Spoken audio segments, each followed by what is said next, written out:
ternyata ada rencana dari pemerintah untuk memberikan kesempatan kepada tenaga honorer pada tahun ini untuk bisa menjadi pegawai negeri sipil.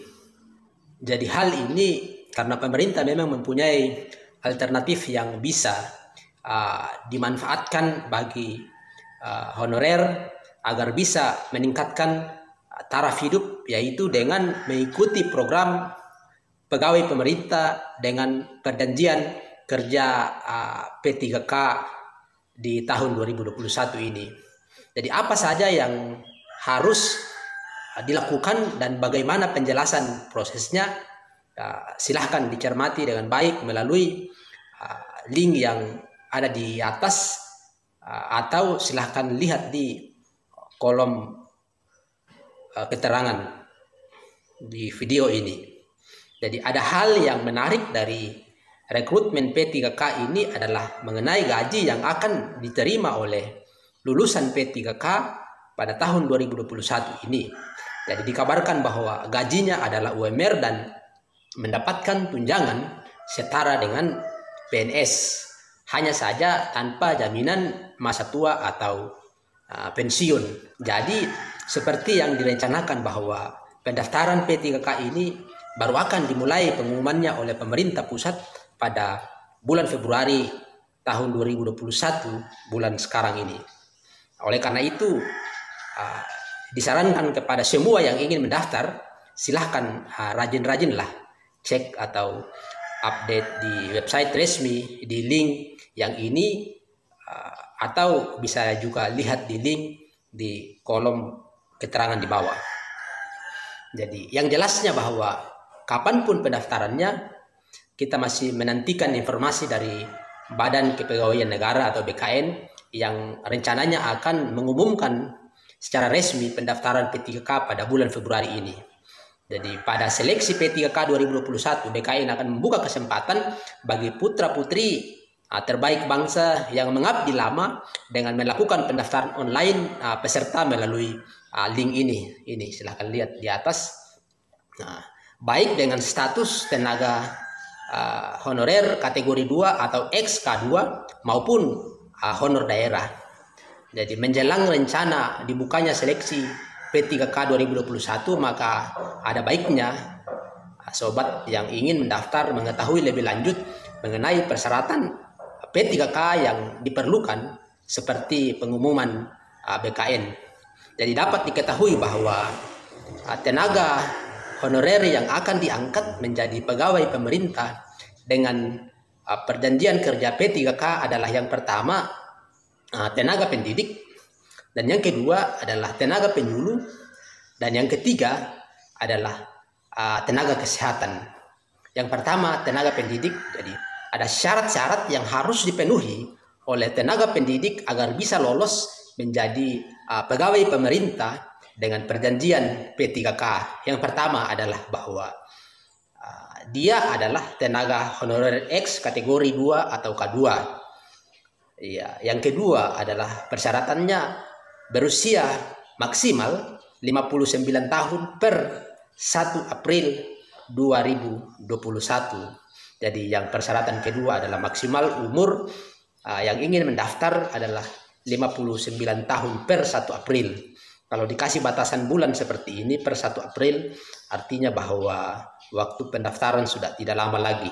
Paling bisa bulan 3. Bulan 3 sudah bisa pendaftaran. Yang ketiga adalah bahwa pendidikan minimal adalah S1 atau D4 dengan jurusan relevan dengan mata pelajaran pada kurikulum. Yang keempat adalah bahwa masih aktif mengajar hingga ketika mendaftar, yang dibuktikan dengan surat penugasan dari kepala sekolah atau dari kepala dinas yang menyatakan bahwa dia masih aktif, yang memuat minimal ada NUPTK atau NIK, tempat dan tanggal lahir, nama sekolah, mata pelajaran, dan lain-lain. Dan yang kelima, ini perlu juga, yang kelima adalah menandatangani surat pernyataan yang bersedia ditempatkan di sekolah negeri, kabupaten, kota, provinsi sesuai dengan wilayah kawasan mengajar dan berdasarkan peta kebutuhan guru. Jadi ingat, ada 5 ada 5 syarat yang harus dipenuhi sebagai tenaga pendidik agar bisa lolos menjadi pegawai pemerintah dengan perjanjian P3K. Yang pertama tadi adalah dia adalah tenaga honorer X kategori 2 dan berusia maksimal 59 tahun, pendidikan minimal S1 atau D4, masih aktif mengajar, dan menandatangani surat pernyataan bersedia ditempatkan di mana saja. Yang kedua, kita melihat bahwa syarat-syarat yang harus dipenuhi tenaga penyuluh pertanian agar bisa lolos menjadi pegawai pemerintah dengan perjanjian P3K. Yang pertama, ingat, dia adalah THLTB. Saya tidak tahu THLTB ini apa, tapi mungkin yang dimaksudkan dengan THLTB adalah tenaga harian lepas atau tenaga bantu penyuluh pertanian. Dan yang kedua adalah berusia maksimal 59 tahun per 1 April 2021. Ini sama dengan yang di atas. Dan yang ketiga adalah pendidikan minimal sekolah menengah kejuruan atau SMK di bidang pertanian atau rumpun ilmu hayat pertanian. Seperti itu. Dan yang keempat adalah untuk inseminator wajib mempunyai akta inseminator.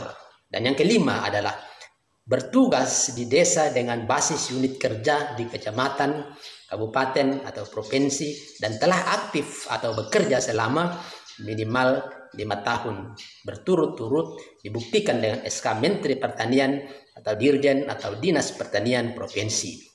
Ingat, ada 5 juga persyaratan yang harus dipenuhi oleh tenaga penyuluh pertanian agar bisa lolos menjadi pegawai pemerintah dengan perjanjian P3K. Kita akan melihat yang ketiga. Yang ketiga adalah syarat yang harus dipenuhi oleh tenaga kesehatan agar bisa lolos menjadi pegawai pemerintah dengan perjanjian P3K. Yang pertama, dia adalah tenaga honorer X kategori 2 bagian kesehatan. Dan yang kedua sama juga, berusia maksimal 59 tahun per 1 April 2021.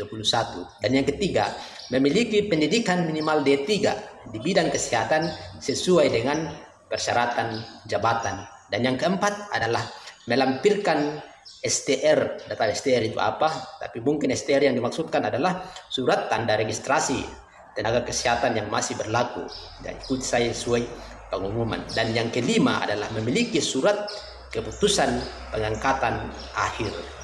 Jadi itulah syarat-syarat yang harus dipenuhi sebagai tenaga kesehatan agar bisa lolos menjadi pegawai pemerintah dengan perjanjian P3K.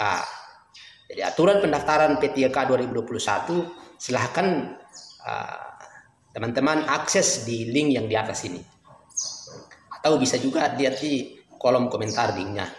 Oh iya, tolong diingat bahwa pengumuman resminya baru akan keluar pada bulan ini. Jadi silahkan rajin-rajinlah dicek, update terus informasi yang berhubungan dengan penerimaan P3K. Terima kasih.